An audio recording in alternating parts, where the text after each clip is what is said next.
I'm Sean Frost, a senior full stack developer at Integral. Today's topic is get comfortable with being uncomfortable. Fitting today's subject matter, I'm going to be going outside of my comfort zone and asking for participation at various points of this talk. Please respond in the chat and feel free at any point to ask questions there.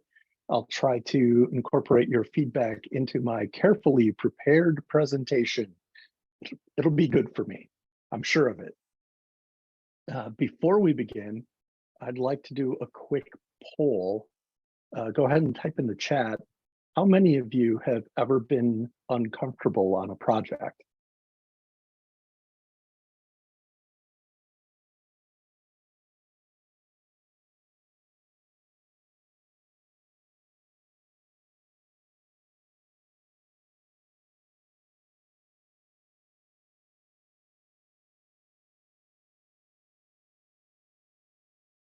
Okay, not a lot of hands, or I'm looking at the wrong chat. One of the two.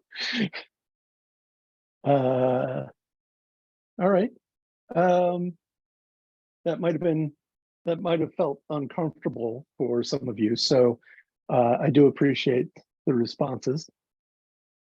My secret is that I'm uncomfortable pretty much all of the time.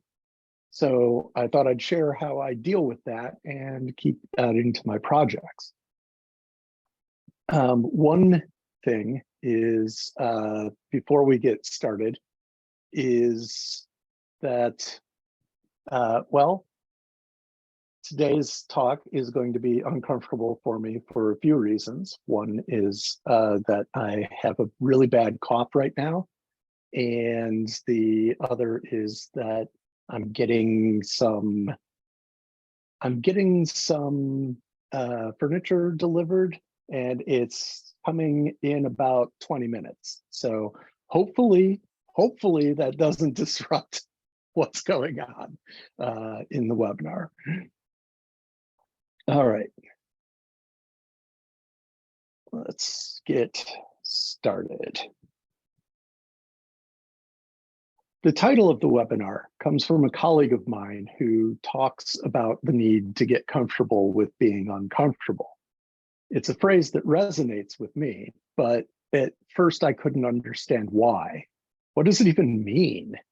It's a clever bit of wordplay, but there's something there that seems just on the edge of comprehension. On the face of it, you must become comfortable with being uncomfortable.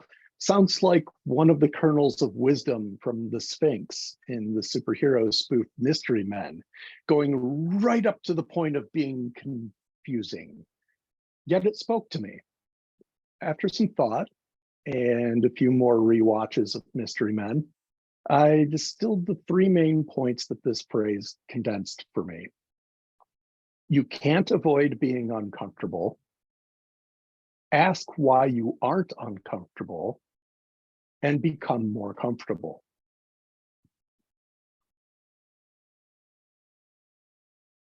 Certainly, you may be comfortable a lot of the time, but eventually circumstances contrive to lower your comfort level. Project-based discomfort can stem from any of these sources: trade-offs, expectations, technology, personalities. Real quick, have any of you experienced other sources of project discomfort?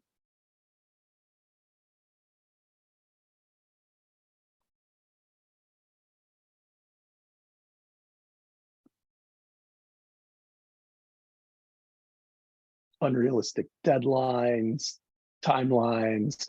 Yep, sounds very familiar. So let's take a look at some of these. Trade-offs can be about anything associated with the project, but they tend to be made in order to reach project completion on time or on budget. Of special note here are decisions about changing or dropping functionality in order to move quickly. This can be especially uncomfortable for client leadership and team members who help them evaluate the options. but it's often a necessary part of the project. Being able to have these discussions while the work can still be redefined is one of the advantages of agile methodologies, but that doesn't make it any more comfortable to have those discussions. Closely related to trade-offs, expectations can create discomfort when they seem to be unrealistic. Goals and timetables that seemed possible in planning can prove more difficult to reach in reality.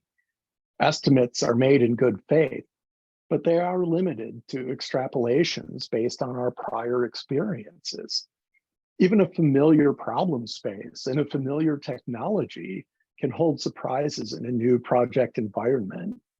And when unforeseen difficulties emerge, the team grows less comfortable with the expectations that have been set. Technology is what we do. We're good at it. We're good at using it to solve problems for our clients. It can also be our biggest challenge. We don't always get to choose what technologies are used in a project, and we may be uncomfortable with the choices that were made. We might believe that another language, framework, or environment would be better suited to the project goal, or we may simply not have built a sufficient comfort level in using the required tools. Personalities are a wild card in any project. At a consultancy, every project can bring a new mixture of stakeholders, managers, designers, testers, and developers, creating potential for interpersonal frictions. Some of us bring our own discomfort with us in the form of imposter syndrome and anxiety about feeling unequal to a task despite observable success.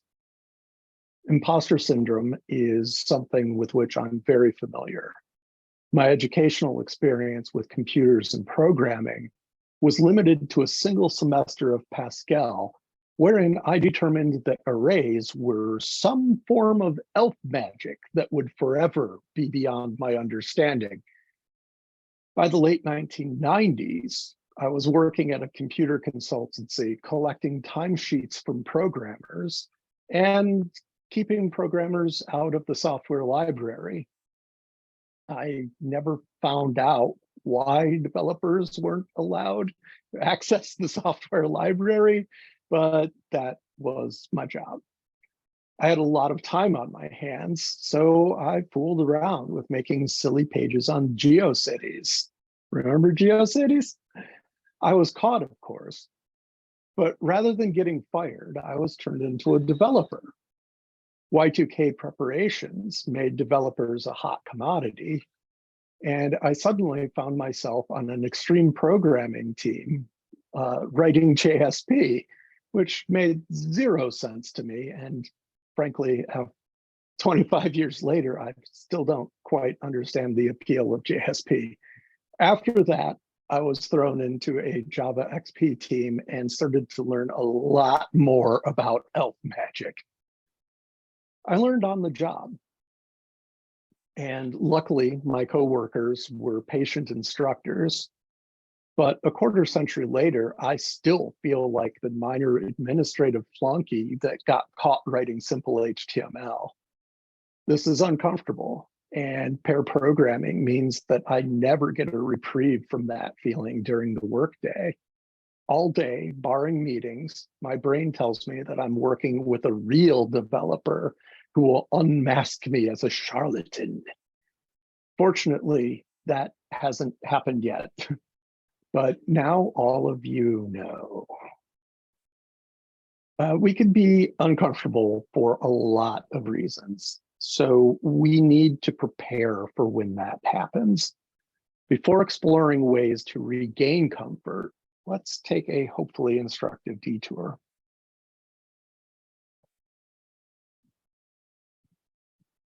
Certainly, you may be comfortable a lot of the time. And we did that. Now I'm very uncomfortable as I page through my script. When we are comfortable, we don't especially want to examine our circumstances. It's tempting to take advantage of an opportunity to put our heads down and work. I don't intend to advocate paranoia as a strategy, but before immersing yourself in the code, you could take a moment to revisit your assumptions and assess risk. Browse the backlog. Most of this should not be a surprise, but keep an eye out for anything that you don't know how to do or may be difficult to implement with the current architecture. For instance, if there's an item to make certain user actions undoable, is the code already written using the command pattern, or will it need to be refactored first? If there's work that isn't accounted for on the ticket, then you should mention it to the team or project leadership. Is the task you're about to perform rote? Are you basically copying code and making small alterations for your new purpose? This should make you uncomfortable. Ask yourself if there's a design that would make this simpler and less repetitive, or if there's a way to automate such changes. At the very least, you can mention it to the rest of the team. Project leadership keeps the project goals and deadlines in sight, but you can help by looking at the tasks with the highest estimates. Is there something that hasn't been considered that would make that significantly easier? You can offer alternative solutions on the ticket. Be sure to include a description of the trade-offs involved so that project leadership has the information that they need to make an informed decision. If everything still looks good, that's great. Put your head back down into the code and make as much progress as you can, knowing that you've done your part to ensure that the good times continue. We can't avoid discomfort, and there are reasons why we should seek it. So how do we become comfortable with being uncomfortable? The first step is to acknowledge that you are uncomfortable. Examine your discomfort and identify what is causing it. Really dig in to look for a root cause. A conflict over practices with a teammate could be a conflict of personalities, but it could also indicate differing assumptions that could be exacerbated by a lack of team norms. Next, look for ways to address the discomfort. For the practice disagreements, you could draw out your teammate through your teammate's thoughts and have a discussion. You could raise to the team that you've seen the need for a norming session. If the discomfort is uncertainty about the deadline, you could raise the issue with project management and bring some suggestions for how to finish in time. Your discomfort could come from an architectural decision. Presenting a more appropriate alternative that still fits the budget and existing infrastructure could open a discussion about time and effort. If you can't come up with a solution, bring the problem up to your project leaders and see if they have any suggestions. Sometimes becoming comfortable with your discomfort is just a matter of perspective. I spoke earlier about my imposter syndrome and how paired programming actually makes it worse. This is something that I have to accept. I've worked at companies where pairing isn't done, and I've seen the effect that working solo has on my work.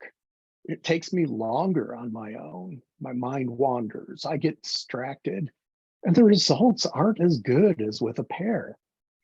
Sometimes I spend too much time on refactoring that doesn't matter. And I often use the first solution that occurs to me where a discussion could provide a better alternative. Knowing that my performance improves when I'm pairing makes it worth accepting the discomfort. But my imposter syndrome also provides benefits to working with a partner. I take my colleagues seriously, no matter their background or experience, and I listen to what they have to say. It's uncomfortable when I disagree, but I've found that most people are open to a quick discussion. So I can accept that and proceed. If we still don't agree, I assess the importance of the decision before us. If it's not that big of a deal, I can let it go. Otherwise, we can follow standard escalation and get another opinion. By accepting my imposter syndrome, I can recognize that my fears don't negate my experience. I'm also well suited to egoless programming, a deep topic for another time. Planning a way to mitigate discomfort can be a relief in itself and set you on the path toward comfort. But sometimes there's not going to be a solution. Pressures external to the team can make it difficult to get work done. People may not agree that what you've identified even is a problem. And if they do, they may feel that it's a low priority to be addressed later, if ever. For that reason, you need to be able to let go. Let's say that you've offered a better architectural solution and it's been denied because the design has already been approved. You've addressed your discomfort by making a case for a better alternative, but your suggestion is not being followed. You can't keep focusing on that lost opportunity. The reality is that you're going to have to implement a solution that you don't like. You're going to be uncomfortable with that, but it's up to you to do your job despite that. One way to control your discomfort is to track the effects of the problem you identified. Is it as bad as you expected? Is it worse? Is it not so bad after all? Observing the progress of what made you uncomfortable helps to prepare for when the same or similar discomfort comes again.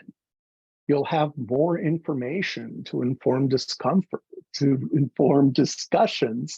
about those discomforts. Maybe you'll sway more minds, or maybe you'll know that it's not that big of a deal. Over a decade ago, I was part of a project to allow an online journal to provide preview content for non-subscribers. The project was supposed to use a specific file-based tool, database tool that our architect wanted to test out. Because of reasons, this very important goal was only one of 3 work streams that our team had to deliver. The perhaps predictable outcome was that as the deadline loomed, we still hadn't figured out how to integrate with this tool. We collected the 3 project managers and discussed the situation, emerging with a strategy to deliver on time by using something other than the required file database. We finished on schedule and passed QA testing. Frankly, we expected accolades for our heroic save. Instead, we were told to do it over. It turned out that the use of that tool was more important than meeting the deadline. There's certainly a discussion to be had around why that was never made explicit, but the team collectively never discussed the proposed solution with the stakeholders. Involving them and the architect in the decision could have led to a more viable solution, such as moving the timeline, putting other priorities on hold, bringing in more developers. But because we did not communicate outside the team, our reaction to our discomfort created a no-win scenario that made everybody unhappy. By focusing on our discomfort with a specific tool, we only temporarily addressed our discomfort with the deadline. Knowing that the tool was required, absolutely required, above all else, we could have accepted that discomfort and sought other ways to meet the deadline. We've discussed discomfort in projects and made the case that confronting it and even seeking it can help. if not now, then on future projects. There's one last thing I want to mention, and that's personal discomfort. The suggestions in this webinar are about project discomforts. And while that can involve personalities, it is specifically geared around project level decision making. If someone you're working with is making you uncomfortable outside of those parameters, you should talk to the appropriate person at your organization, typically your manager or HR representative. Consult your employee handbook, which hopefully addresses this. That's all that I had prepared. Are there any questions or anecdotes from the audience?